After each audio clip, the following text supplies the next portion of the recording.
दोस्तों, आप सभी को इंटरनेशनल न्यूज में एक बार फिर से नमस्कार। दोस्तों, बांग्लादेश की हरकतें एक बार फिर से आसमान पर पहुंचना शुरू हो चुकी है, जिसके कारण अब भारतीय कंपनियां बांग्लादेश के इंपोर्टर पर भरोसा नहीं कर पा रही हैं। और इसके नतीजेतन बांग्लादेश में भारत का एक्सपोर्ट काफी तेजी के साथ गिरता चला जा रहा है। रियल में देखा जाए तो बांग्लादेश अपनी दवाइयों के लिए 30% रॉ मटेरियल अकेले भारत से खरीदता है।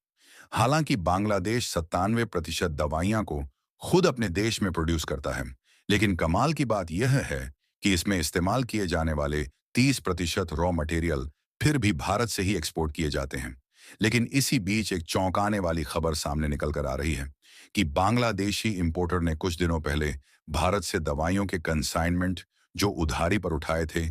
उन इंपोर्टर का अब कोई अता पता नहीं है, जिससे इन दवाइयों के कंसाइनमेंट का पेमेंट पूरी तरह से अटक चुका है। यही नहीं, इसके अलावा एक इंटरेस्टिंग खबर यह भी निकल कर आ रही है कि महाराष्ट्र के नासिक से भेजी गई प्याज से लदी 400 से अधिक ट्रक भारत बांग्लादेश के बॉर्डर पर फंसी हुई है।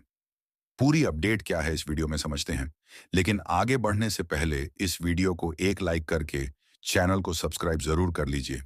क्योंकि ये आपके लिए तो 1 सेकंड का काम है, लेकिन इससे हमारी काफी बड़ी मदद होती है। असल में बांग्लादेश की राजनीतिक उथल-पुथल के बीच भारतीय दवा, एक्सपोर्टर और चिकित्सा पर्यटन कंपनियों के लिए अनेकों बाधाएं खड़ी हो गई हैं। और यह बात सामने आ रही है कि भारतीय फार्मा एक्सपोर्टर कंपनियों ने इस बात की शिकायत की है कि इनके द्वारा बांग्लादेश में भेजे गए कंसाइनमेंट कहीं गायब कर दिए गए हैं। और ज्यादातर बांग्लादेशी फार्मा इंपोर्टर जिन्होंने भारत से दवाओं के कंसाइनमेंट का इंपोर्ट किया है,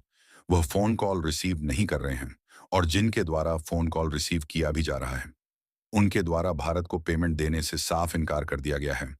और बांग्लादेशी इंपोर्टर द्वारा हर एक सेक्टर में इसी तरह उधारी पर सामान को लेकर सीधे मुंह बात ना करना और पैसा मांगने पर सीधा मना करना। भारत के लिए भी सोचने वाली बात है कि जिस बांग्लादेश की भारत हमेशा से मदद करता आया है, उसका बर्ताव भारत के प्रति इस तरीके से देखने को मिल रहा है, क्योंकि बांग्लादेश की प्राइवेट कंपनियों से लेकर सरकारी कंपनियां तक एक और तो भारत से उधार लेकर बैठ गई हैं, और वही दूसरी तरफ बांग्लादेश की अंतरिम सरकार